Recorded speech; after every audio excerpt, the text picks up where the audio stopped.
Hello friends, जय हिंद to all of you. कैसे हो आप लोग? स्वागत है आप सभी का आपके अपने परिवार एजुकेशन हब पर। उम्मीद करता हूँ सभी एकदम स्वस्थ होंगे, मस्त होंगे, अपने अपने घरों में होंगे और कोरोना के इस पैंडेमिक में अपनी स्टडी को कंटिन्यू कर रहे होंगे। हिंदी के टीचिंग मेथड्स की आज अपनी क्लास है अल्टरनेट जो पर चलती है। कल अपनी साइकोलॉजी हुई थी, इससे पहले अपनी हिंदी की हुई थी। उसमें अपन ने लास्ट अपने भाषा शिक्षण यंत्र उसके बारे में और सूत्र विधि के बारे में अपने को पढ़ना है पूरा, ठीक है ना। सूत्र विधि के बारे में अपन सूत्र विधि को अपने को पढ़ना है। ओके, पिछले वीडियो में हमने रसास्वादन तक पढ़ लिया था, रसास्वादन तक पूरा हो गया था। आज अपन पढ़ेंगे सूत्र विधि के बारे में। ओके, तो लगाइए हेडिंग, करते हैं शुरू सूत्र विधि के बारे में। चलिए हेडिंग लगाइए सूत्र विधि, फिर आसूत्र विधि पढ़ेंगे, उसके बाद आगमन विधि पढ़ेंगे, फिर निगमन विधि पढ़ेंगे। सूत्र विधि देखिए ध्यान से, सूत्र का मतलब क्या होता है सबसे पहले इसका देखते हैं। एक एक पॉइंट समझाता चलता हूँ, आप समझते चलिए, लिखते चलिएगा। ओके, ज़्यादा टाइम वेस्ट फालतू में नहीं करते हैं। सूत्र विधि,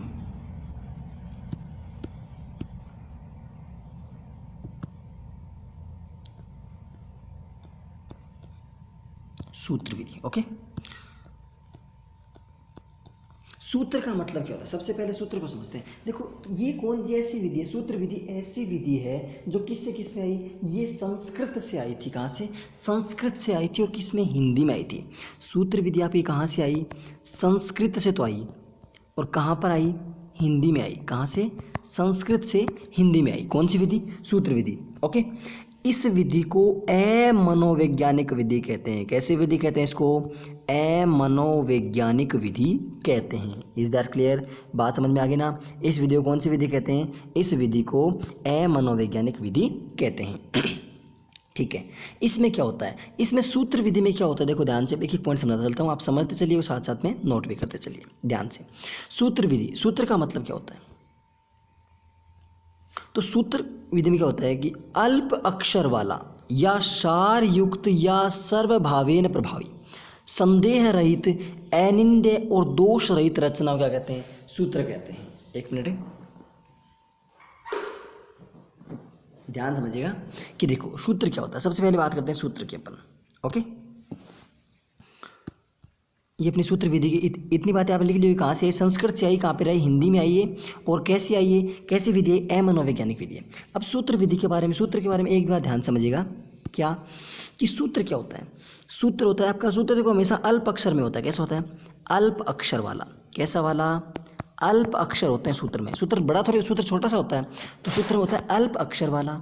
संदेह होता है कि सूत्र में कभी भी कोई डाउट नहीं होता है। संदेह रहित, संदेह सूत्र में नहीं होता है, संदेह रहित होता है। उसके बाद इसमें पूरा का पूरा सार होता है। पूरा का पूरा क्या होता है? सार होता है। उस जो बात हम कहना चाहते हैं उस पूरी बात का सार होता है। सूत्र क्या होता है? अल्प अक्षर वाला होता है, संदेह से रहित होता है और पूरा का पूरा इसमें सार युक्त होता है। कैसे युक्त होता है? सार युक्त होता है। उसके बाद नेक्स्ट क्या है इसमें? सर्वतोभावेन, मतलब हर जगह सर्वतोभावेन प्रभावी। हर जगह क्या होता है? सभी जगह प्रभावी होता है। अब एक और एक दो होते हैं तो हमेशा दो ही होते हैं, चाहे कुछ भी हो, हमेशा वो हमेशा वैसे रहेंगे। ओके, सर्वतोभावेन प्रभावी, अनिंद्य। अब सूत्र की कोई निंदा थोड़ी। अब ए प्लस बी मतलब एक और एक दो होते हैं तो दो होते ही हैं। अनिंद्य होता है और हमेशा दोष रहित होता है। किससे रहित होता है? दोष रहित होता है। दोष रहित रचना होती है सूत्र। सूत्र क्या होता है? दोष रहित रचना। किसकी बात करें अपन? सूत्र विधि में बात कर रहे हैं। सूत्र विधि में हमने क्या बताया पहले आपको कि सूत्र विधि संस्कृत से हिंदी में आई थी और सूत्र विधि अमनोवैज्ञानिक विधि है। उसके बाद आपने पूछा कि सूत्र क्या होता है, तो सूत्र की मैंने बताया कि सूत्र क्या होता है आपका? अल्प अक्षर वाला होता है। सूत्र क्या होता है? आपके सूत्र में अल्प अक्षर होते हैं। कैसे अक्षर होते हैं? अल्प अक्षर वाला होता है, सार युक्त होता है, सार से युक्त होता है और संदेह रहित होता है। इसमें कोई डाउट नहीं कर सकता सूत्र में। ओके, उसके बाद सर्वतोभावेन प्रभावी, हर जगह प्रभावी, सभी जगह प्रभावी। ओके, अनिंद्य, इस सूत्र की कोई भी निंदा नहीं कर सकती है। एक और एक दो होते हैं। अब इसमें क्या क्या निंदा करोगे? आपकी एक और एक दो क्यों होते हैं? क्या निंदा करोगे? कोई निंदा नहीं है। तो इसकी अनिंद्य होता है, दोष रहित रचना होती है। इसका कोई भी दोष नहीं होता है। सूत्र का कोई भी क्या नहीं होता है? सूत्र का कोई भी दोष नहीं होता है। ओके, इतनी बात समझ में आ गई। अगर यहाँ तक समझ में आ गई तो चलते अपन आगे ध्यान से। अब इन बातों को आप लिख लीजिए। सूत्र क्या होता है आपका? अल्प अक्षर वाला, सार युक्त, सर्वतोभावेन प्रभावी, संदेह रहित, अनिंद्य और दोष रहित रचना को सूत्र कहते हैं। अब इस विधि में क्या होता है, सूत्र विधि किस से कहाँ तक चलती है, देखो ध्यान से। सूत्र विधि जो है ना आपकी, सूत्र विधि कहाँ से कहाँ तक चलती है,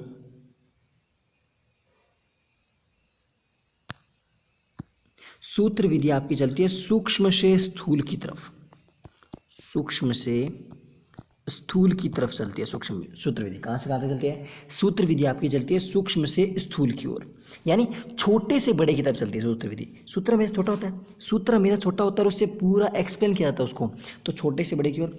और ये क्या करती है, सूत्र क्या होता है, व्याकरण के जो नियम होते हैं ना, इतने आप समझ में आ गए ना यहाँ तक। शिक्षण कैसे चलती है, सूत्र से सूक्ष्म से स्थूल की ओर, संस्कृत से हिंदी भाषा में आई थी, आपको पता है।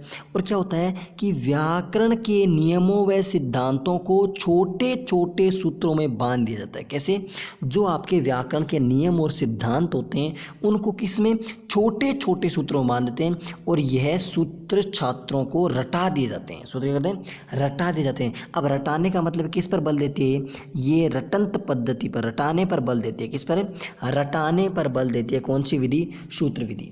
ध्यान समझो, सूत्र विधि क्या होती है, संस्कृत से हिंदी में आई, अमनोवैज्ञानिक विधि होती है, क्योंकि देखो रटंत प्रवृत्ति है तो अमनोवैज्ञानिक होगी, अमनोवैज्ञानिक विधि होती है। सूत्र क्या होता है, अल्प अक्षर वाला सार युक्त सर्वभावेन प्रभावी संदेह रहित संरचना और अनिंद्य और दोष रहित रचना क्या होती है, सूत्र होता है। सूत्र क्या है, सूत्र विधि कहाँ से कहाँ तक चलती है, सूक्ष्म से स्थूल की तरफ चलती है। ओके, इसके बाद जो व्याकरण के नियम होते हैं ना, व्याकरण के नियमों और सूत्रों को छोटे छोटे भागों में बांट करके और छात्र क्या करते हैं, इनको रटा दिया जाता है। छात्र को क्या करते हैं, छात्र को इनको रटा देते हैं। ओके, अब चलते हैं ध्यान से, अब आगे वाली बात देखिएगा। आगे क्या है कि संस्कृत भाषा कैसी, संस्कृत व्याकरण शिक्षण में इस विधि का सर्वाधिक उपयोग किया जाता है। कौन सी विधि का, सूत्र विधि का। संस्कृत देखो, संस्कृत पूरी सूत्र चलती है, जितने सूत्र आप संस्कृत में याद कर, जितने रट सकते हो उतने रट लो। संस्कृत आपकी पूरी सूत्र से चलती है, और संस्कृत में क्या होता है, रटंत पद्धति होती है। संस्कृत सूत्र से चलती है, सूत्र से क्या होता है, आपकी रटने ही काम चलती है। तो ये विधि कहाँ पे काम आती है, संस्कृत। जैसे पाणिनि की पूरी अष्टाध्यायी है, पाणिनि की जो पूरी अष्टाध्यायी है, तो मतलब ये तीन आपके ग्रंथ नाम है संस्कृत के। अगर संस्कृत वाला कोई हो तो लिख सकते हैं आप, जैसे पाणिनि की अष्टाध्यायी है, और जो अपने है ना ये दो और ग्रंथ हैं, इन दोनों ग्रंथ वहाँ क्या करते हैं कि संस्कृत में उनमें सूत्र भरे हुए हैं, सूत्र आपको रटा दिए जाते हैं। जैसे इको यणची, तो ये सूत्र क्या, इनसे आपको मतलब अकैश्वर दीर्घ है, तो ये क्या होते हैं, इनसे आपको उस नियम को समझाया जाता है। सूत्र रटा दिया और इसे आप नियम समझ गए। तो ये किस पर रहते, रटंत पद्धति पर। कौन से में ज़्यादा यूज होती है, संस्कृत भाषा में इसका ज़्यादा प्रयोग होता है। यह विधि एक तरह से निगमन विधि है। निगमन विधि क्या होती है, अभी निगमन विधि हम पढ़ेंगे, आगमन और निगमन आज पढ़ेंगे। अपना मुख्य पॉइंट वही है, इस विधि में ज़्यादा इतना कुछ नहीं है। सूत्र विधि इसी तरह ध्यान रखो कि संस्कृत से हिंदी में आई थी और रटंत पद्धति पर जोर देती है। ओके, निगमन विधि है कैसे कि नियमों से उदाहरण की तरफ चलती है। कहाँ से, नियमों से उदाहरण की तरफ। अभी समझाऊंगा मैं, आगमन और निगमन दोनों में कंपैरिजन कराऊंगा कि क्या आगमन है क्या निगमन है। ओके, चलिए अब देखिए, अर्थात निगमन विधि का व्यापक प्रयोग करना है क्या है, सूत्र विधि। निगमन विधि का जो पूरा व्यापक प्रयोग करना है क्या है, आपकी सूत्र विधि है। यदि आप निगमन विधि का पूरा व्यापक मात्रा में प्रयोग करते हो तो वो कौन सी विधि आती है, आपकी सूत्र विधि आती है। Is that clear.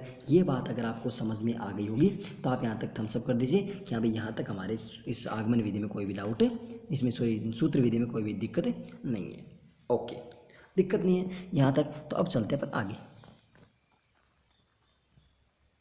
चलते हैं ध्यान से। अब इस विधि के गुण और दोष की बात कर ले। कोई चीज़ होती है उसमें कुछ गुण होते हैं तो कुछ दोष भी होते हैं। ध्यान से देखिए, अब रटने पर जोर देगी बार बार, नियमों से मतलब सूत्र क्या होते हैं, समय और श्रम की बचत होती है। देखो छोटे से छोटा सा फॉर्मूला बता दिया, उससे क्या हो गया, आपका टाइम बच गया और आपका क्या हो गया, समय बच गया और श्रम बच गया।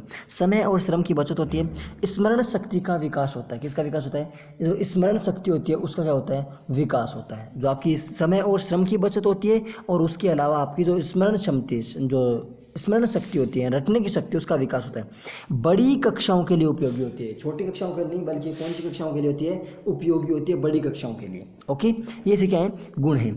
समय और श्रम की बचत होती है, 1 नंबर। दूसरा क्या, स्मरण शक्ति का विकास होता है, 2 नंबर का। बड़ी कक्षाओं के लिए क्या होती है, उपयोगी होती है, इसका 3 नंबर गुण है।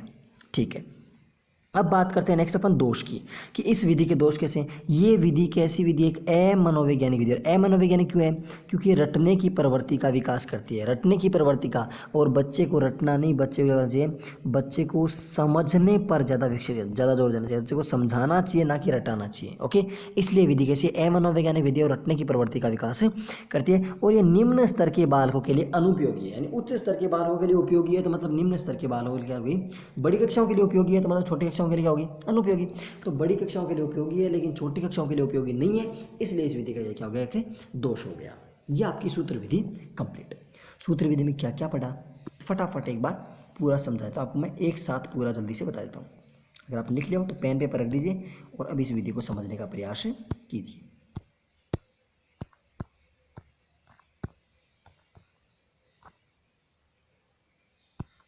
ध्यान से सूत्र की बात करते हैं, सूत्र विधि, सूत्र की बात करते हैं। सबसे पहले सूत्र क्या होता है, आपका अल्प अक्षर वाला, अल्प अक्षर वाला होता है और संदेह रहित होता है, संदेह रहित होता है, इसमें कोई संदेह नहीं होता, और सार युक्त होता है। उस छोटे से सूत्र में पूरा का पूरा सार होता है कि कैसा नियम है उसका। सर्वतोभावेन प्रभावी, हर एक जगह प्रभावी होता है, सूत्र से कहीं भी जवाब है। अनिंद्य होता है, सूत्र की कोई भी निंदा नहीं की जा सकती। और दोष रहित रचना होती है, सूत्र, सूत्र कैसे रचना होती है, दोष रहित रचना होती है। ठीक है, सूत्र विधि किस कहाँ से कहाँ तक, सूक्ष्म से स्थूल की तरफ चलती है। कहाँ से कहाँ तक चलती है सूक्ष्म सूत्र विधि, सूत्र विधि चलती है आपकी सूक्ष्म से स्थूल की तरफ चलती है। ओके, उसके बाद इसके बारे में और क्या पढ़ा अपन ने, सूत्र विधि के बारे में अपन ने पढ़ा कि कहाँ से कहाँ तक आई, ये संस्कृत से हिंदी में आई थी। कहाँ से कहाँ तक आई, संस्कृत से हिंदी में आई। और इसमें क्या करते हैं कि जो पूरी व्याकरण होती है उस व्याकरण को नियमों में बांध देते हैं। कैसे बांध देते हैं, पूरी व्याकरण को नियमों में बांध देते हैं, और उस व्याकरण को नियमों में बांधने के बाद क्या होता है, बच्चे को अध्ययन करवाया जाता है। ओके, जैसे संस्कृत, इस संस्कृत में इस विधि का ज़्यादा यूज होता है। क्यों, क्योंकि संस्कृत में आप रटने पर जोर ज़्यादा दिया जाता है। और कैसे, जैसे पाणिनि की अष्टाध्यायी है और जो दो आप और अन्य पुस्तक, मतलब बुक्स के नाम है, वो कुछ नहीं है ज़्यादा, उनके माध्यम से।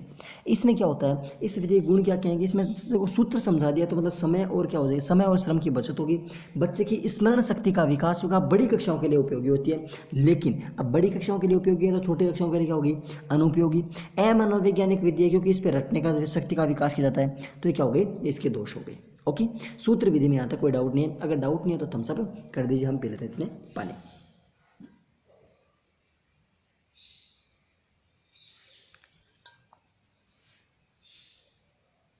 अब आप हेडिंग लगाइए, इंपॉर्टेंट विधि कौन सी, आगमन विधि। कौन सी विधि, आगमन विधि, सॉरी एक मिनट, आगमन नहीं, व्याख्यान विधि। हेडिंग लगाइए व्याख्यान विधि, व्याख्यान विधि हेडिंग लगा लीजिए। 11 नंबर अपनी विधि चल रही है व्याख्यान विधि।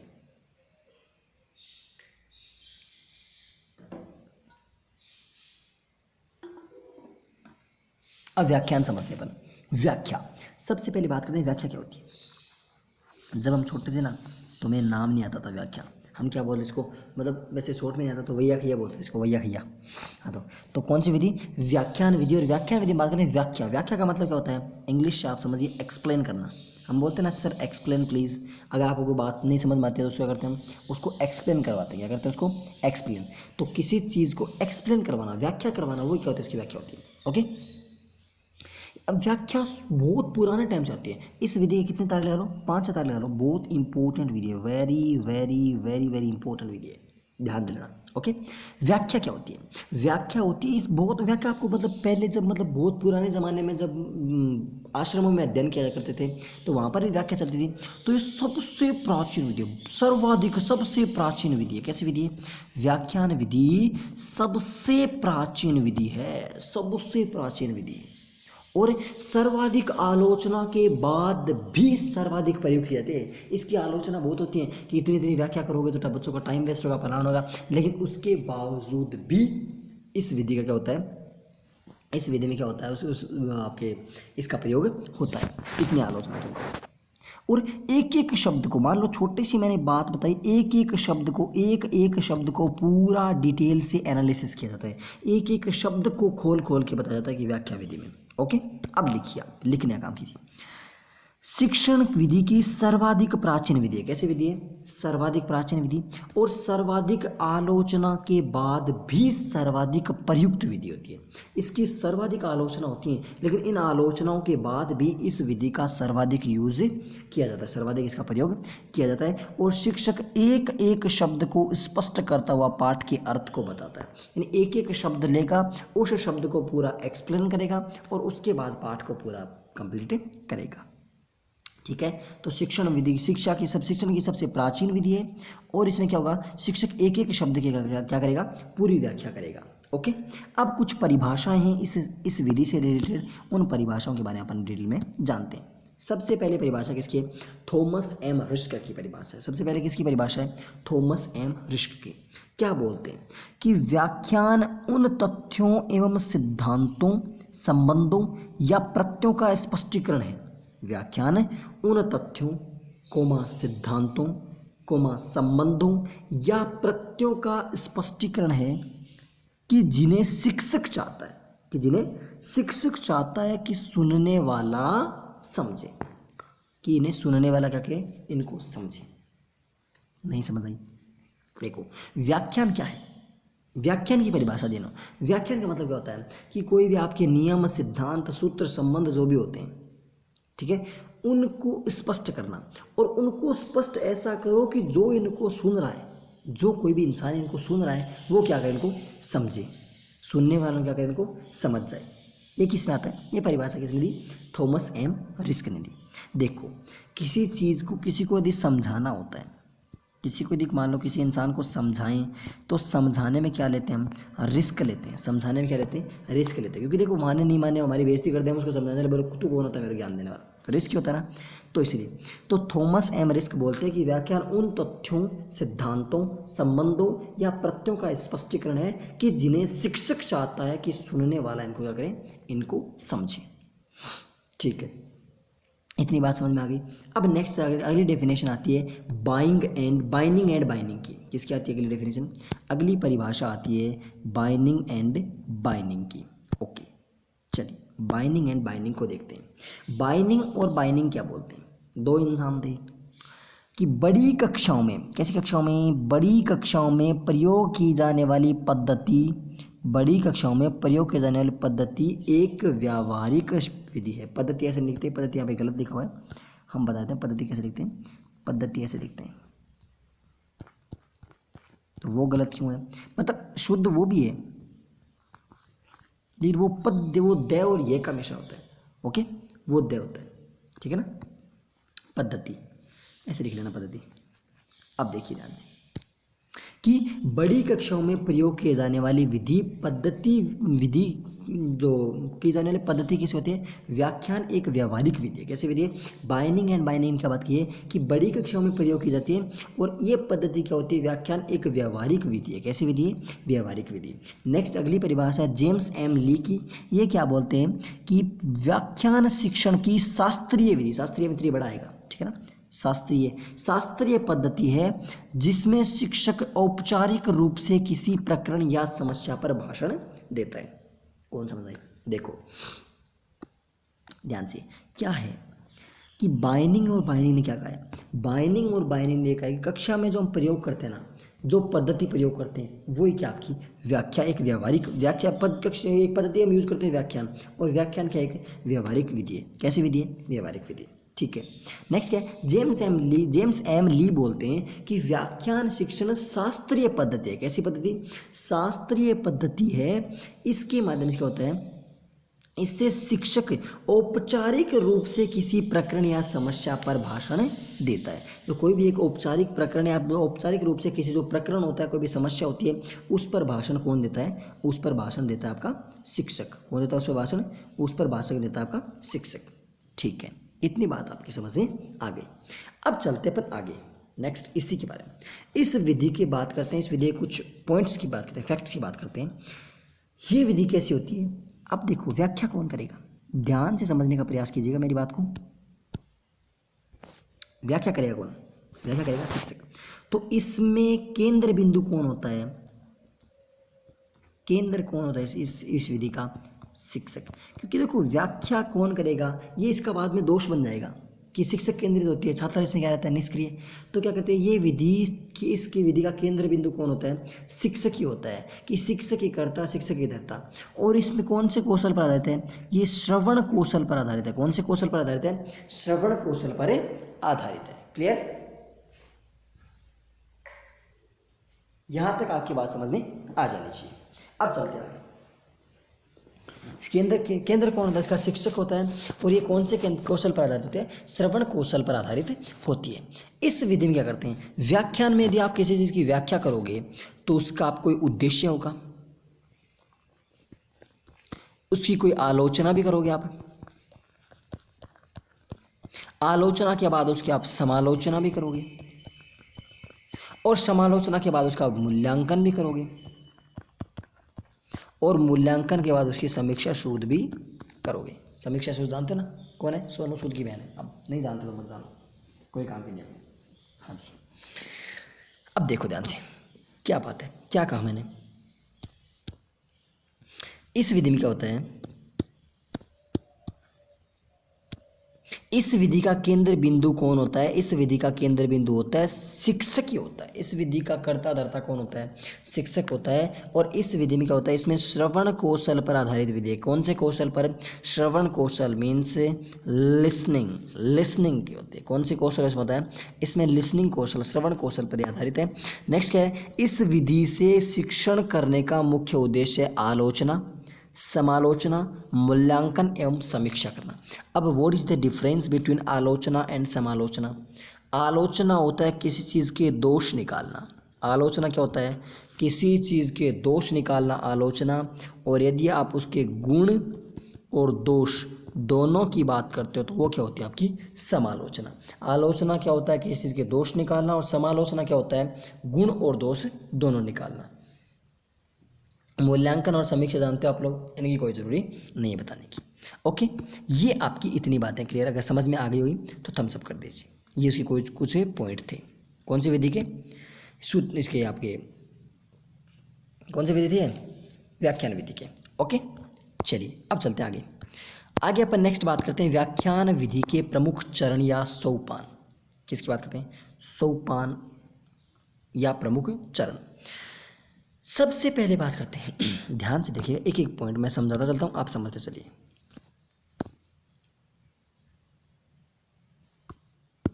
एक एक पॉइंट की बात करते हैं, लिखते चलिएगा। इसके प्रमुख सोपान या फिर चरण। एक नंबर चरण क्या है, एक नंबर सोपान क्या है, कि जो प्रकरण होता है, इसका क्या होता है, इसका प्रकरण, प्रकरण विषय वस्तु, प्रकरण या फिर विषय वस्तु का निर्धारण किया। सबसे पहले किसका, सबसे पहले प्रकरण या फिर विषय वस्तु, जो भी आपकी विषय वस्तु होती है, प्रकरण या फिर विषय वस्तु क्या होता है, इसमें निर्धारण होता है। किसका, प्रकरण या फिर विषय वस्तु का इसमें होता है निर्धारण। ठीक है, प्रकरण का निर्धारण हो गया। प्रकरण का निर्धारण होने के बाद उसके बाद क्या होता है, 2 नंबर पॉइंट लिखिएगा कि व्याख्यान की योजना बनाना। किसकी योजना, व्याख्यान की योजना बनाना। किसकी योजना बनाना, व्याख्यान की योजना। और व्याख्यान की योजना कैसे बनाएंगे, इस योजना के अंतर्गत एक पॉइंट लिखिए, पहला पॉइंट लिखिए। सबसे पहले क्या होता है, प्रकरण या विषय वस्तु का निर्धारण, प्रकरण निर्धारण के लिए। फिर आपको व्याख्यान के लिए क्या बनानी है, आपको योजना। और योजना के लिए पॉइंट लिखिए, पॉइंट लिखिए, पूर्व ज्ञान का निर्धारण। सबसे पहले किसका, पूर्व ज्ञान का निर्धारण। किसका निर्धारण, आपका जो पूर्व ज्ञान है, आपका जो पहले का ज्ञान है, उस ज्ञान का आपको क्या करना है, उसका आपको निर्धारण करना है। पूर्व ज्ञान का निर्धारण कर लिया। पूर्व ज्ञान के बाद आपको करना है उद्देश्यों का निर्धारण। किसका निर्धारण है, उद्देश्यों का निर्धारण। पूर्व ज्ञान का निर्धारण कर लिया, उद्देश्यों का निर्धारण कर लिया। तीसरी बात है, फिर आता है पाठ्य पुस्तक की रूपरेखा। किसकी रूपरेखा, जो आपकी पाठ्य पुस्तक होती है उसकी क्या तैयार करना, उसकी रूपरेखा तैयार करना। ओके, पाठ्य पुस्तक की रूपरेखा तैयार कर ली। उसके बाद नेक्स्ट क्या बात है,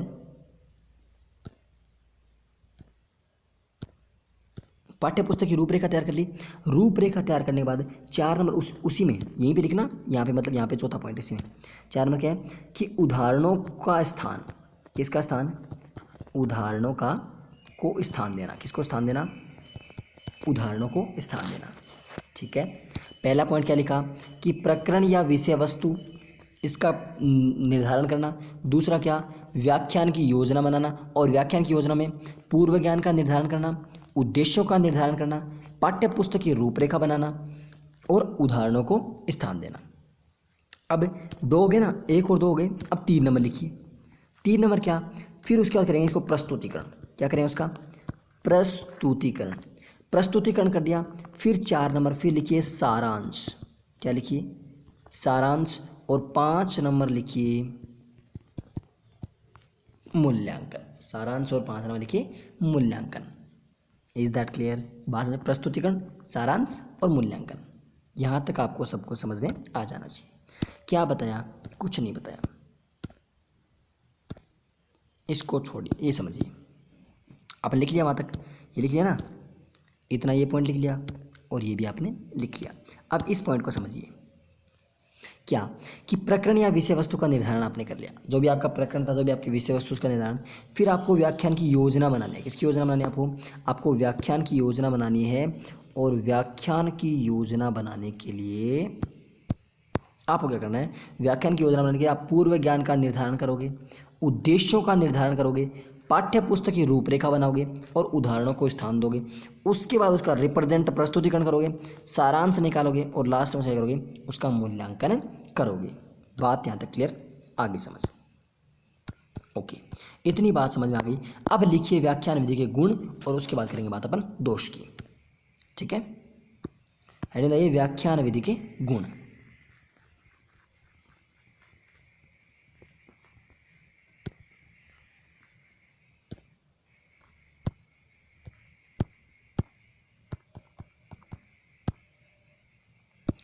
ये आपको समझ में आ जाना चाहिए पूरा।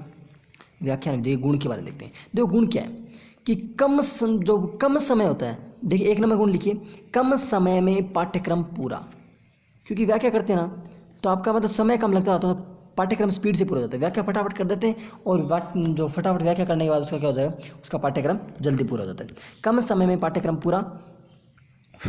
उसके बाद नेक्स्ट क्या है कि श्रवण क्षमता का विकास। एक तो कम समय में पाठ्यक्रम पूरा, दूसरा श्रवण क्षमता का विकास होता है। किसका, श्रवण क्षमता, क्योंकि श्रवण कौशल होता है, उसका सुनने का कौशल होता है, तो श्रवण क्षमता या फिर श्रवण कौशल का क्या होता है, इसमें विकास होता है। ठीक है, श्रवण कौशल का विकास हो गया। नेक्स्ट उसके बाद तीसरा क्या है, तीसरा पॉइंट आपका कि विद्यार्थियों की समस्याओं का हल किया जाता है। कि यदि कोई विद्यार्थियों को डाउट आ रहा है, कोई समस्या आ रही है, तो उसका क्या करते हैं, उसका हल किया जाता है। और चौथा क्या होता है, छात्र अधिक होने पर भी इसको प्रयोग में लिया जा सकता है। यानी कि छात्र संख्या ज़्यादा हो जाएगी तो भी कोई दिक्कत नहीं, इस व्याख्या विधि को आराम से पूरा काम में लिया जा सकता है। Is that clear? बात समझ आ गई। व्याख्या विधि के गुण कौन कौन से हैं व्याख्यान विधि के? कम समय में पाठ्यक्रम पूरा करना, श्रवण क्षमता का विकास करना, विद्यार्थियों की समस्याओं को हल करना और छात्र अधिक होने पर भी प्रयोग की जाने वाली विधि है। ये आपके व्याख्यान विधि के हो गए गुण। ओके, गुण समझ में आ गए। अब हेडिंग लगाइए व्याख्यान विधि के दोष। अब किसकी बात करें, किसी के गुण होते हैं, दोष होते हैं। इस विधि के दोष भाई साहब जबरदस्त हैं, बहुत ज़्यादा दोष हैं, दोष हैं। सबसे पहला कैसे, सैद्धांतिक पक्ष इसमें क्या होता है, इसमें केंद्रित है। कौन सा पक्ष है, सैद्धांतिक पक्ष। कौन सा पक्ष केंद्रित होता है, सैद्धांतिक पक्ष इसमें केंद्रित होता है। ठीक है, अब दोष एक बार लिखिए, हम थोड़ा सा पानी पी लेते हैं।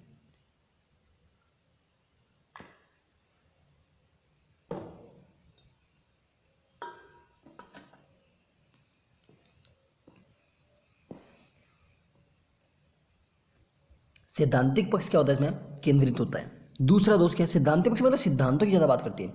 और दूसरा क्या होता है, छात्र निष्क्रिय रहते हैं। दोष इंपॉर्टेंट है भाई साहब। छात्र क्या रहते हैं इसमें, निष्क्रिय। क्यों? क्योंकि सारा व्याख्या का काम तो कौन करेगा, शिक्षक करेगा। छात्र क्या रहेंगे इसमें, निष्क्रिय। छात्रों की व्यक्तिगत विभिन्नताओं और रुचियों का ज्ञान नहीं रहता कि छात्रों को कौन सी उनकी व्यक्तिगत विभिन्नताएं और क्या क्या उनकी रुचि हैं, कि उनको व्याख्यान पसंद है कि नहीं पसंद है, उनकी रुचियाँ क्या हैं, उनकी व्यक्तिगत विभिन्नताएं क्या हैं, वो क्या है इसकी, वो इसकी उसका ध्यान नहीं रहता। शिक्षक केंद्रित विधि है। कैसे केंद्रित है, टीचर सेंटर्ड विधि है। कैसी विधि है, टीचर सेंटर्ड। ये तो केंद्रित में दी छोटा आएगा, यहाँ पे लिखने में बहुत मिस्टेक कर रखे हैं, किसी स्टूडेंट के नोट्स हैं तो उसी से हम बता रहे हैं आपको। ठीक है, नेक्स्ट क्या है, कमजोर छात्रों के लिए अनुपयोगी। अब व्याख्या कर दी, व्याख्या किसी छात्र को आई नहीं रही पूरी, तो कमजोर छात्रों के लिए क्या होती है, अनुपयोगी। नेक्स्ट क्या है, अमनोवैज्ञानिक। कैसी विधि है, अमनोवैज्ञानिक। अमनोवैज्ञानिक विधि। कैसी विधि है? अमनोवैज्ञानिक। नेक्स्ट क्या है अगला? निम्न स्तर की कक्षाओं के लिए अनुपयुक्त। व्याख्या उच्च स्तर पर कर दी तो छोटी कक्षाओं के लिए क्या हो जाएगी? अनुपयोगी। निम्न स्तर की कक्षाओं के लिए अनुपयोगी। और अंतिम है, इस विधि के प्रयोग से कक्षा कक्ष के वातावरण में सजीवता नहीं रहती। सजीवता नहीं रहती, या फिर इसको बोल दो कक्षा कक्ष में क्या आती है? नीरसता आ जाती है। क्या आती है? नीरसता आ जाती है। नीरस से बड़ा आएगा, सॉरी, क्या आ जाती है कक्षा कक्ष में? एक तो कैसी विधि है? अमनोवैज्ञानिक विधि है। और अमनोवैज्ञानिक के साथ साथ एक तो अमनोवैज्ञानिक है, और कक्षा कक्ष का वातावरण क्या होता है? कक्षा कक्ष का वातावरण नीरस हो जाता है। कैसा? कक्षा कक्ष का वातावरण नीरसता आ जाती है, या फिर कक्षा कक्ष का वातावरण नीरस हो जाता है। ओके, पहला दोष का सैद्धांतिक पक्ष इसमें केंद्रित होता है, दूसरा छात्र केंद्रित होती है, तीसरा व्यक्ति की विभिन्नताएं और रुचियों का ज्ञान नहीं रहता, सॉरी छात्र निष्क्रिय रहते हैं, और चौथा शिक्षक केंद्रित होता है, छात्र केंद्रित नहीं शिक्षक केंद्रित होती है। पांचवा कमज़ोर छात्रों के तो अनुपयोगी होती है। और नेक्स्ट क्या है? निम्न स्तर की कक्षाओं के लिए अनुपयोगी होती है। और अमनोवैज्ञानिक विधि नीरसता आती है। कक्षा में क्या आती है? कक्षा के वातावरण क्या आती है? नीरसता आती है, और कक्षा के वातावरण में सजीवता नहीं रहती। ओके, ये आपकी व्याख्यान विधि पूरी। मोटा मोटी बात किया व्याख्यान विधि की। व्याख्यान विधि क्या होती है? जो हम एक्सप्लेन करते हैं किसी को, किसको?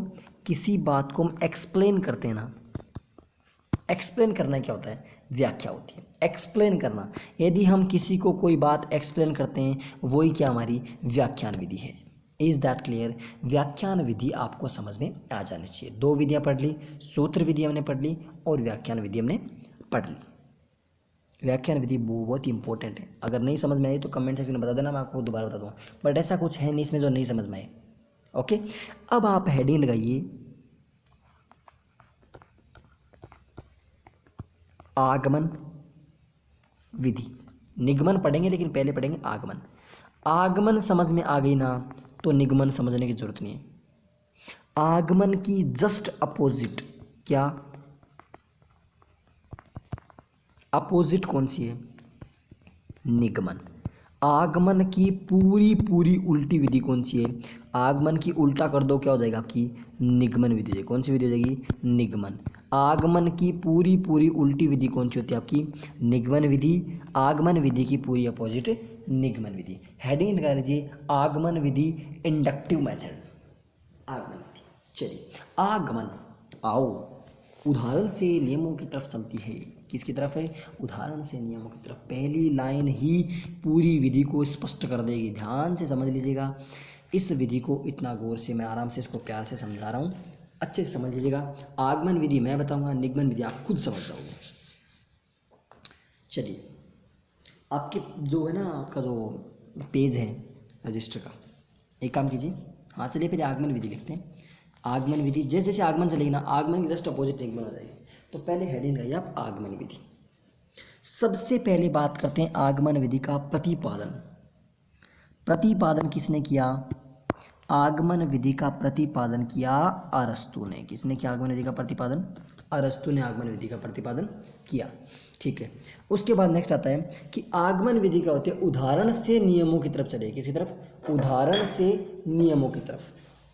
आपको एग्जाम्पल दे दिए, एग्जाम्पल्स के कराते कराते आपको क्या सिखाए जाएंगे? आपको नियम सिखाए जाएंगे। एग्जाम्पल करवाए और उसके बाद आपको नियम सिखाया, तो वो क्या होता है? उदाहरण से नियमों की तरफ चलती है।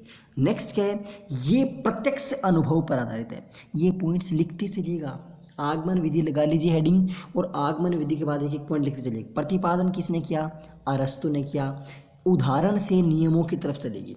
इसके बाद ये किस पर आधारित है? ये प्रत्यक्ष अनुभव पर आधारित है। किस पर आधारित है?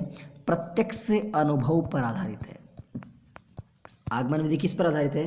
प्रत्यक्ष अनुभव पर आधारित है। ठीक है, इतनी बात समझ में आपको आ गई होगी। नेक्स्ट बात, अगला पॉइंट क्या है? प्रत्यक्ष अनुभव पर आधारित है। प्रत्यक्ष अनुभव के बाद उसके बाद कि क्या करते हैं इसमें आपको उदाहरण से नियम या सामान्य की तरफ, इसमें क्या करते हैं? इसमें जो सूत्र वो स्थापित करते हैं ना, वो तो बात की बात है, बट इसमें क्या करते हैं? उदाहरणों और प्रयोगों को अध्ययन करके नियम निकालते हैं। किसका? उदाहरण या प्रयोग, उदाहरण या प्रयोगों क्या करेंगे, इनकी स्टडी करेंगे, नहीं क्या करेंगे, इनका अध्ययन करेंगे और इनके अध्ययन के माध्यम से क्या निकालते हैं, नियम निकाल जाते हैं। उदाहरण या फिर प्रयोगों के माध्यम से नियम निकालते हैं। इनको क्या बोलते हैं, इस नियम को निकालने में क्या बोलते हैं, सूत्रीकरण कहते हैं। इसको क्या कहते हैं, सूत्रीकरण। क्या बोला मैंने कि आपके जो उदाहरण होते हैं, उदाहरण या फिर प्रयोगों का अध्ययन करके नियम निकाले जाते हैं और इन नियमों को क्या बोलते हैं, सूत्रीकरण बोलते हैं। इस प्रक्रिया को क्या बोलते हैं, सूत्रीकरण बोलते हैं। ओके, बात आपको यहाँ तक समझ में आ गई होगी। उसके बाद अगली बात क्या है कि इसमें क्या करते हैं, इतनी बात समझ में आ गई ना आपको। अब देखिए, अब चलिए यहाँ पे, अब ध्यान से इस चीज़ को समझते हैं, एक एक पॉइंट्स को समझते चलते हैं। पेन ऐसा लेते हैं जो इस पर सूट करे। ध्यान से, प्रतिपादन किसने किया इस विधि का, इस विधि का प्रतिपादन किया अरस्तु ने। परिभाषा क्या इसकी, ऐसी शिक्षण विधि जिसमें, अब आपको परिभाषा लिखने की कोई जरूरत नहीं क्योंकि आपको मैंने समझा दिया, पूरी मैंने जो बात लिखी उसी बात को मैं डिटेल में समझा रहा हूँ। ऐसी शिक्षण विधि जिसमें उदाहरणों की सहायता से किसी नियम या सूत्र की स्थापना की जाती है। यही तो बताया कहाँ से कहाँ तक, उदाहरण से नियम की तरफ। इतने में आप सब समझ जाओ, इतनी डिटेल लिखने की कोई जरूरत नहीं है, जितना लिखा रहा हूँ उतना सफिशियंट है। इसको क्या कहते हैं, इसको आगमन विधि कहते हैं। कैसी विधि कहते हैं, यानी उदाहरण से नियमों की तरफ चले, आगमन विधि। यहीं पर निगमन समझो, उदाहरण से नियम की तरफ चले आगमन, तो निगमन क्या हो जाएगी, इसकी जस्ट अपोजिट है। तो नियम से उदाहरण की तरफ है, उदाहरण से यदि आप नियम की तरफ जा रहे हो आगमन, और नियम से आप उदाहरण की तरफ आ रहे हो तो निगमन। अंतर समझते चलेगा, यहाँ पर समझते चलोगे, निगमन आपको अपने आप समझ में आ जाएगी। ठीक है, आगमन। इसके अंतर्गत क्या होता है, स्थापित सूत्र या नियम या सिद्धांत की सहायता से अन्य उदाहरण देकर इसकी सत्यता सिद्ध की जाती है। बस आपको पता है कि नियम स्थापित हो गया, उसका इसके कितने भी एग्जाम्पल करो तो इसकी सत्यता सिद्ध हो गई। ये बात आपको समझ में आ गई तो कर दो थम्स अप। अब चलते हैं आगे, इसकी कुछ परिभाषाओं की। अब परिभाषाएं लिखिए कुछ इसकी, इस विधि के बारे में कुछ परिभाषा। सबसे पहले परिभाषा है लेन देन की, किसकी, लेन देन की। ओके, लेन देन, लेन देन करते हैं ना लेन देन। ओके, चाय पियोगे, थोड़ा चाय पी लीजिए। वैसे एक सच्चाई बताएं, हम पीते हैं दूध है बट बताते चाय, बस यही तो है। अब देखिए ध्यान से, यह विधि परीक्षा के दृष्टिकोण से, लेन देन की परिभाषा है, लेन देन। ओके, लेन देन की परिभाषा है, यह विधि परीक्षा के दृष्टिकोण से उत्तम परिभाषा प्राप्त करने के लिए, किसके दृष्टिकोण से, परीक्षा के दृष्टिकोण से उत्तम परिभाषा प्राप्त करने के लिए विशेष रूप से उपयोगी है। किस रूप से, विशेष रूप से उपयोगी है। बालकों के सम्मुख, किसके सम्मुख, बालकों के सम्मुख उदाहरण प्रस्तुत कर, क्या प्रस्तुत कर, बालकों के सम्मुख उदाहरण प्रस्तुत कर उन्हें निष्कर्ष निकालने के लिए प्रेरित करना। क्या निकालने के लिए, निष्कर्ष निकालने के लिए प्रेरित करना क्या कहलाती है आपकी, आगमन विधि कहलाती है। क्या कहलाती है आपकी, आगमन विधि कहलाती है।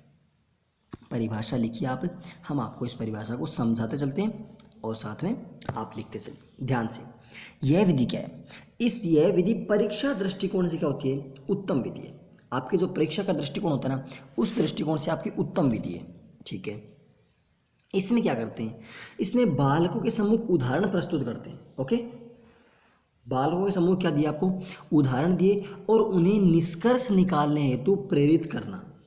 बालकों को उदाहरण दे दिए और उदाहरण के बाद उन्हें क्या करते हैं कि आप इन उदाहरणों से आप निष्कर्ष निकालो। आपको एग्जाम्पल दिए, एग्जाम्पल के माध्यम से आप उनका निष्कर्ष निकालो और निष्कर्ष निकाल कर क्या करो, आप नियम बनाओ। ये क्या होती है, आगमन विधि।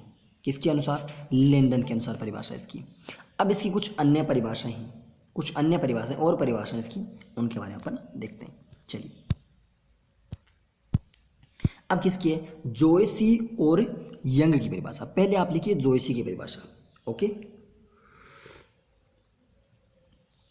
जोयसी क्या बोलते हैं, जोयसी बोलते हैं कि आगमन विशेष दृष्टांतों, आगमन विशेष दृष्टांत, दृष्टांत मतलब एग्जाम्पल्स, उदाहरणों, विशेष दृष्टांतों की सहायता से सामान्य नियमों को विधि पूर्वक प्राप्त करने की विधि है। कौन सी विधि, आगमन विधि क्या है कि जो भी विशेष दृष्टांत हैं, आपकी जो भी विशिष्ट एग्जाम्पल हैं, उदाहरण है, उन विशेष दृष्टांतों या उदाहरणों की सहायता से, किसकी सहायता से, विशेष जो दृष्टांत होते हैं या उदाहरण होते हैं, उन उदाहरणों की सहायता से विधि पूर्वक प्राप्त करने की, किसको, सहायता से विधि पूर्वक प्राप्त करने की विधि क्या होती है, क्या होती है आपकी आगमन विधि होती है। किसने कहा ये बात? जायसी ने कहा। ओके, नेक्स्ट परिभाषा आती है यंग की। यंग क्या बोलते हैं कि किसी विधि में बालक विभिन्न स्थूल तथ्यों के आधार पर, किसी विधि में बालक विभिन्न स्थूल तथ्यों के आधार पर अपनी मानसिक शक्ति का प्रयोग, किसकी कौन शक्ति का? मानसिक शक्ति का प्रयोग करते हुए स्वयं किसी नियम या सिद्धांत तक पहुंचता है। वही बात है कि कहाँ से पहुँचना, कहाँ से आपको नियम या सिद्धांत तक पहुँचना है, किससे? एग्जाम्पल के माध्यम से। तो इस विधि को क्या कहते हैं? आगमन विधि कहते हैं। क्या कहते हैं? आगमन विधि। परिभाषा किसने दी? यंग ने। दोनों परिभाषाएं लिख लीजिए। इतने हम थोड़ा सा चाय पी लेते हैं। परिभाषा दोनों आपको समझा दी। अब आपको परिभाषा इंपॉर्टेंट नहीं, आपको विधि समझ में आनी चाहिए।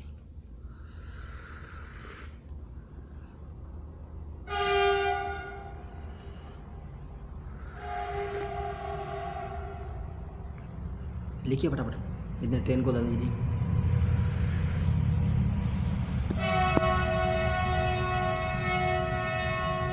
थोड़ा और जूम करते हैं।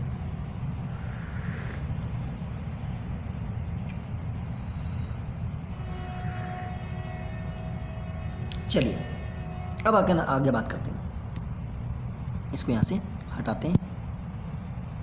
अब इस चीज़ को समझने का प्रयास कीजिए जो हम बता रहे हैं। आगमन विधि की इतनी बातें होगी। अब जो पॉइंट मैं लिखवा रहा हूँ वैसे वैसे लिखना है। आपका जैसे लिखा हुआ है ठीक है, नहीं लिखा हुआ तो भी ठीक है, बट अब हम जैसे बताएंगे ना। कौन बोल रहे हैं? हम बोल रहे हैं। ओके, और हम जैसे बोलेंगे वैसे ही आपको लिखना है, अगर ये विधि समझनी है तो। चलिए ध्यान से एक एक पॉइंट को, एक एक बात को समझते चलिए। अब लिखिए आगमन विधि के सूत्र। सूत्र लिखिए इस विधि के। सूत्र क्या क्या? एक नंबर लिखिए, उदाहरण से, सिर्फ शॉर्ट में इतना, उदाहरण से नियम की तरफ, उदाहरण से नियम की ओर। एक नंबर सूत्र कंप्लीट हो गया। उदाहरण से नियम की तरफ, ठीक है, एक बात कंप्लीट। दूसरा, विशिष्ट से सामान्य की तरफ। उदाहरण विशिष्ट होते हैं, नियम को बोलते हैं सामान्यकरण। विशिष्ट से सामान्य की ओर, कंफ्यूजन होने की जरूरत ही नहीं है। नियम का मतलब होता है नियमीकरण या सामान्यकरण। नियम को ही सामान्य बोलते हैं। क्या बोलते हैं? नियम को ही सामान्य बोलते हैं। उदाहरण से नियम की तरफ, विशिष्ट से सामान्य की तरफ। दो बातें क्लियर। तीसरी बात, ज्ञात से अज्ञात की तरफ। ज्ञात से अज्ञात, उदाहरण आपको ज्ञात होते हैं, नियम आपको अज्ञात होता है। ज्ञात से अज्ञात की तरफ। पहला क्या? पहला शिक्षण सूत्र क्या है इसका? उदाहरण से नियम की तरफ। दूसरा, ज्ञात से अज्ञात की तरफ। तीसरा, मूर्त से विशिष्ट से सामान्य की तरफ। चौथा, अगला 4 नंबर क्या है? 4 नंबर आपका मूर्त से अमूर्त की तरफ। किसकी तरफ है? मूर्त से अमूर्त की तरफ। मूर्त, उदाहरण आपके सामने मूर्त रूप लिए हुए हैं, उसको अमूर्त रूप प्रदान करते हैं। क्या, कौन सा रूप प्रदान करते हैं उसको? अमूर्त रूप। आज आगमन निगमन करवा के छोड़ूंगा, चाहे मेरे को 2 घंटे क्लास लेने पड़े, पहले बताते हैं आपको। ओके, मूर्त से अमूर्त की तरफ, ठीक है। उसके बाद नेक्स्ट क्या? उसके बाद स्थूल से सूक्ष्म की ओर। 5 नंबर सेक्शन कौन सा? स्थूल से सूक्ष्म की ओर। किसकी तरफ? स्थूल से सूक्ष्म की ओर। ओके, नेक्स्ट क्या? अंतिम अपना कौन सा है? 6 नंबर है, प्रत्यक्ष से प्रमाण की ओर। प्रत्यक्ष से प्रमाण की ओर। बात यहाँ तक समझ में आ गई। 6 सूत्र आपको समझ में आ जाने चाहिए। एक एक पॉइंट आपको, एक एक चीज़ समझा रहा हूँ। आगमन विधि ऐसी कोई नहीं समझेगा। आगमन विधि टाइम ज़्यादा ले लो समझने में, निगमन में टाइम आपको बिल्कुल निकाल देंगे अपन। निगमन बिल्कुल स्पीड से कर देंगे। ओके, आगमन की जस्ट अपोजिट करनी है आपको। सारी चीज़ें पलट दो बस आगमन की, वो निगमन हो गई। समझिए, उदाहरण से नियम की तरफ। पहला नियम ही समझाया कि उदाहरण से नियमों की तरफ जाना क्या होता है? आगमन। कंफ्यूजन होगा यहाँ। विशिष्ट से सामान्य आप करोगे, सामान्य से विशिष्ट। नियम सामान्य होता है, उदाहरण विशिष्ट होते हैं। ध्यान रख लेना मेरे भाई, इस बात को गांठ मान लो। सामान्य, नियमीकरण का मतलब होता है सामान्यकरण करना। तो विशिष्ट से सामान्य की तरफ, ज्ञात से अज्ञात की तरफ। एग्जाम्पल आपके सामने ज्ञात होता है और नियम आपके सामने अज्ञात होता है, तो ज्ञात से अज्ञात की तरफ। मूर्त से अमूर्त की तरफ। किसी तरफ? मूर्त से अमूर्त की तरफ। स्थूल से सूक्ष्म की तरफ। स्थूल एग्जाम्पल आपका बड़ा होता है, लेकिन नियम क्या होता है? छोटा सा आ जाता है, सूक्ष्म की ओर। और प्रत्यक्ष से प्रमाण की ओर। प्रत्यक्ष आपके सामने, नियम आप, उदाहरण आपके सामने प्रत्यक्ष है, और उसको आप किससे में जाओगे? प्रमाण की तरफ ले जाओगे। वो क्या होता है आपका? आगमन विधि के 6 सूत्र होते हैं। लिखिए, हम आते हैं अभी।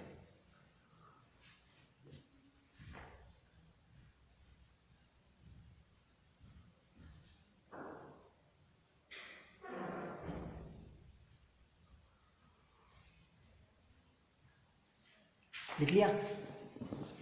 अब हेडिंग लगाइए आप, आगमन विधि के सोपान। आगमन विधि के सोपान, किसकी बात करें अपन? आगमन विधि के सोपान की।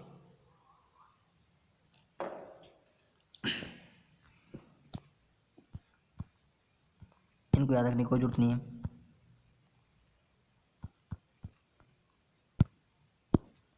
अब किसकी बात करें अपन? सोपान की। ओके, आगमन विधि के सोपान।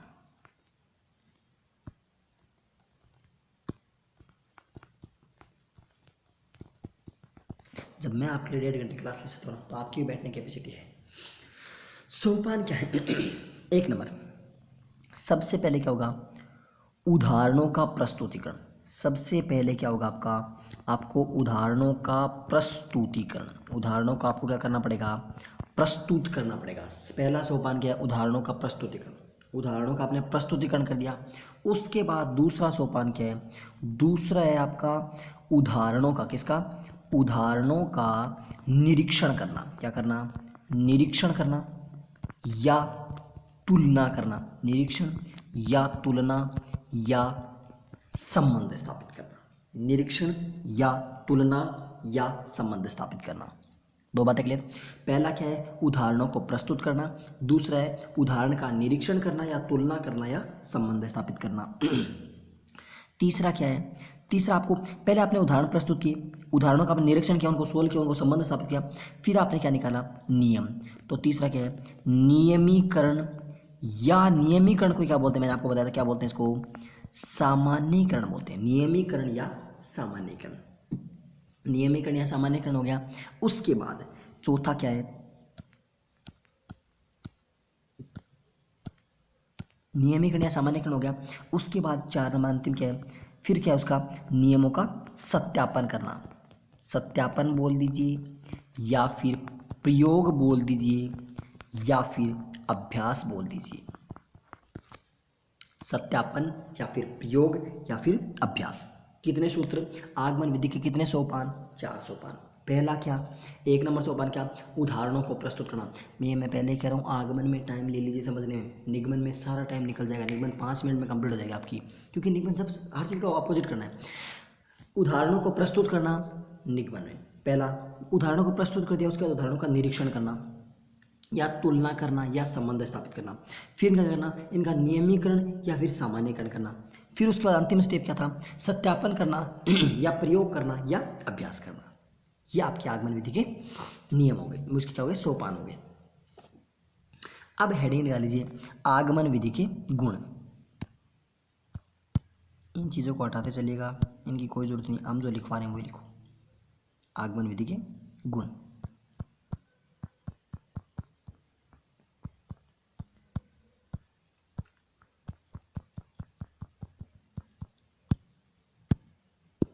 हेडिंग लीजिए, आगमन विधि के गुण की बात करते हैं। किसकी बात करते हैं? गुण। गुण क्या है? सबसे बड़ी बात, 1 नंबर, एक ही लिखते चलिए, जल्दी स्पीड बढ़ाइए। मनोवैज्ञानिक विधि है। कैसी विधि है? मनोवैज्ञानिक विधि। आगमन विधि का पहला गुण क्या है? मनोवैज्ञानिक विधि है। फिर अधिगम की क्रियाशीलता कैसे? शिक्षण अधिगम की, हेडिंग लिखिए 2 नंबर विशेषता, शिक्षण अधिगम की क्रियाशीलता के सिद्धांत पर आधारित। किस पर आधारित है? शिक्षण अधिगम की क्रियाशीलता के सिद्धांत पर आधारित है। किस पर? शिक्षण अधिगम की क्रियाशीलता के सिद्धांत पर आधारित है। 2 बातें क्लियर। तीसरा, आगमन विधि से क्या होता है? अर्जित ज्ञान स्थायी होता है। आगमन विधि से अर्जित ज्ञान स्थायी होता है। क्यों? आगमन विधि से अर्जित ज्ञान स्थायी होता है, क्यों? क्योंकि बालक स्वयं करके सीखता है। कौन सीखता है? बालक स्वयं करके सीखता है। आगमन विधि से अर्जित ज्ञान स्थायी होता है, क्यों? क्योंकि बालक स्वयं करके सीखता है। क्या सीखता है? बालक स्वयं करके सीखता है। ध्यान से एक ही बात, पहली बात की कि आगमन विधि एक मनोवैज्ञानिक विधि है। दूसरी बात क्या? आगमन विधि क्रियाशीलता के सिद्धांत पर काम करती है। कौन सिद्धांत पर? क्रियाशीलता के सिद्धांत पर काम करती है। तीसरी विधि क्या? तीसरी बात की अर्जित ज्ञान क्या होता है? इससे अर्जित ज्ञान स्थायी होता है। ओके, क्यों? क्योंकि बालक इसमें स्वयं करके सीखता है। बालक क्या करता है? स्वयं करके सीखता है। 3 बातें क्लियर। फिर दूसरी बात, अर्जित ज्ञान प्रत्यक्ष तथ्यों पर आधारित होता है। अर्जित जो ज्ञान होता है, 4 नंबर लिखिए, अर्जित ज्ञान प्रत्यक्ष तथ्यों पर आधारित होता है। किस पर आधारित होता है? अर्जित ज्ञान प्रत्यक्ष तथ्यों पर आधारित होता है। अर्जित ज्ञान स्थायी होता है। क्यों? क्योंकि बालक स्वयं करके सीखता है। और 4 नंबर विशेषता कौन सी? अर्जित ज्ञान प्रत्यक्ष तथ्यों पर आधारित होता है। ओके, नेक्स्ट क्या है? नेक्स्ट क्या है इसमें कि ये विधि, इसमें इस विधि के और आप लिखिए गुण कि इसमें बालक में अन्वेषण प्रवृत्ति का विकास होता है। कौन सी? बालक में अन्वेषण, अनु प्लस एषण, अन्वेषण प्रवृत्ति। किसका? अन्वेषण प्रवृत्ति का विकास। अन्वेषण मतलब उदाहरणों करो फिर नियम बनाओ, नियम बनाने की प्रवृत्ति का। बालकों में अन्वेषण प्रवृत्ति का क्या होता है? विकास होता है। बालकों में कौन सी प्रवृत्ति का? अन्वेषण प्रवृत्ति का विकास होता है। कमेंट छोड़िए, आप अपने लिखने पर ध्यान दीजिए। कमेंट मैं कहूँ तभी क्या करो, बाकी चुपचाप शांति से पढ़ा करो। ओके, नेक्स्ट क्या है? ये रुचिकर होती है। बालक इसमें क्या रहते हैं? इस बालक रुचि लेते हैं। बालक रुचि क्यों लेंगे? क्योंकि पहले एग्जाम्पल करेंगे, उनको मजा आएगा एग्जाम्पल करने, फिर बाद में नियम की तरफ जाएंगे। ओके, और ये किसके लिए है? ये निम्न कक्षाओं में। कौन सी कक्षाओं में? निम्न कक्षाओं में। कौन सी कक्षाओं में? निम्न कक्षाओं में व्याकरण शिक्षण हेतु सॉरी, निम्न कक्षाओं में व्याकरण शिक्षण हेतु। कौन सी शिक्षण हेतु?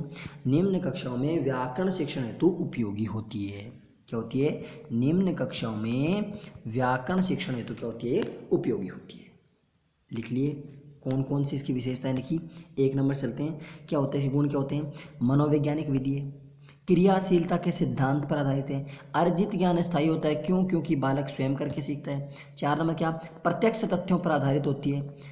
और उसके बाद क्या आता है? अन्वेषण प्रवृत्ति का विकास होता है बालक की। बालक इसमें रुचि लेता है और निम्न कक्षाओं के लिए व्याकरण शिक्षण हेतु उपयोगी होती है। क्या होती है? उपयोगी। इतनी बात आपको समझ में आनी चाहिए। नेक्स्ट अगला करते हैं इस विधि के दोष।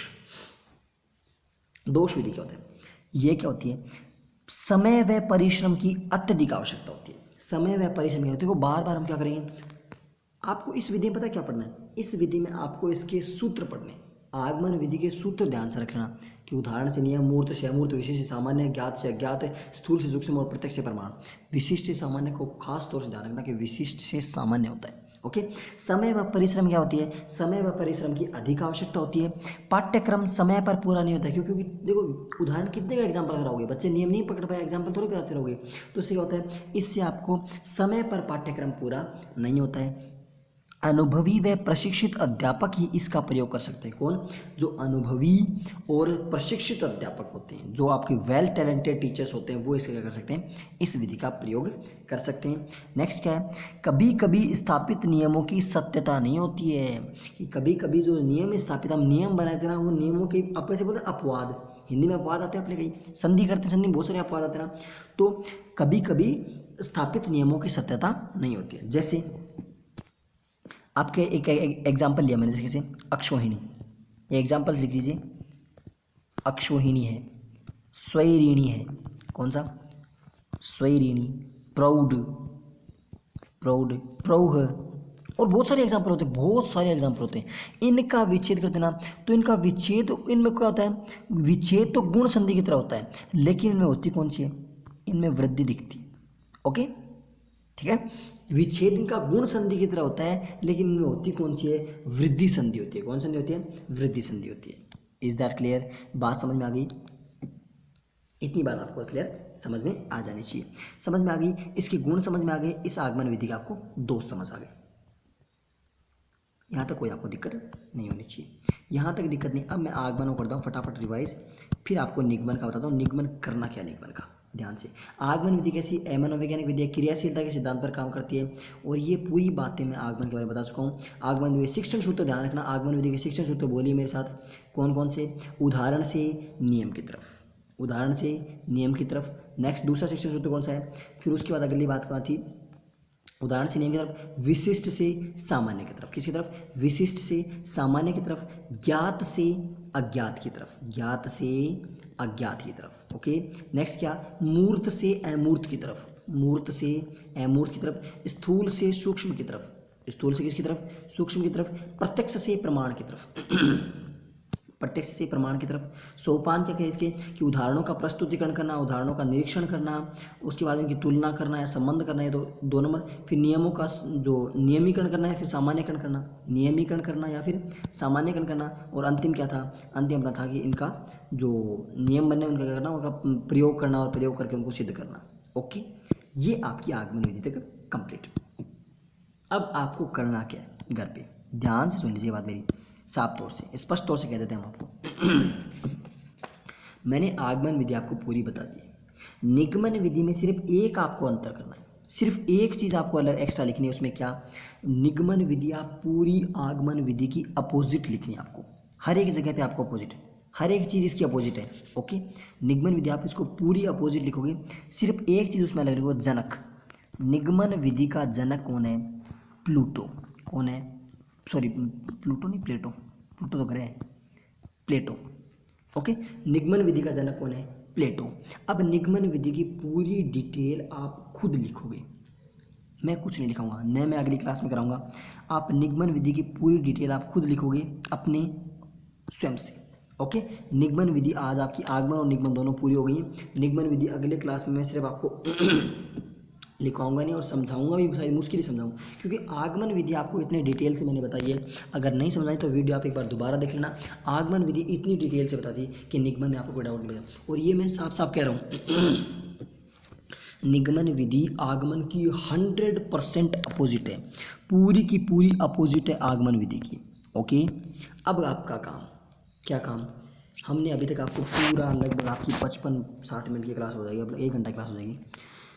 आपको यदि सेशन अच्छा लगा है, हम आपकी ज़बरदस्ती नहीं करेंगे, यदि आपको सेशन अच्छा लगा तो आपको वीडियो को लाइक करना है। व्यूज़ ज़्यादा आते हैं, लाइक कम आते हैं, हमेशा दोनों इक्वल रहनी चाहिए। कमेंट करना है और अपने दोस्तों के साथ, अपने फैमिली मेम्बर से जो काम कर दो पढ़ते हैं उनके साथ शेयर करना है, और चैनल को सब्सक्राइब करना है और करवाना है। नहीं करता कोई ज़बरदस्ती करवा दो। ओके, और पास रखे बेल आइकन को अवश्य प्रेस कर दो, ठीक है। और कोशिश करेंगे मंडे से आपकी संस्कृति क्लास लगाने की, देखते हैं, अभी बात चल रही है, डिसाइड करते हैं। ये आज का, अब देखते हैं रश्मि जी वाला आगे वाला सेशन शायद आज मुश्किल ही होगा, कि अगर होगा तो आपको नोटिफिकेशन मिल जाएगा पहले, ठीक है ना। वीडियो यदि आपको अच्छा लगा लाइक कमेंट शेयर सब्सक्राइब करना है। और अपना जो टेलीग्राम ग्रुप है कौन सा, REET with Dhurina, REETWITHDHURINA। Okay, REET with Dhurina को अवश्य ज्वाइन कर लेना। मिलते हैं अगले सेशन में, तब तक के लिए अपना ध्यान रखिए, अपने घर वालों का ध्यान रखिए। Bye bye, take care, Vande Mataram, जय हिंद, जय Bharat. Thank you for watching.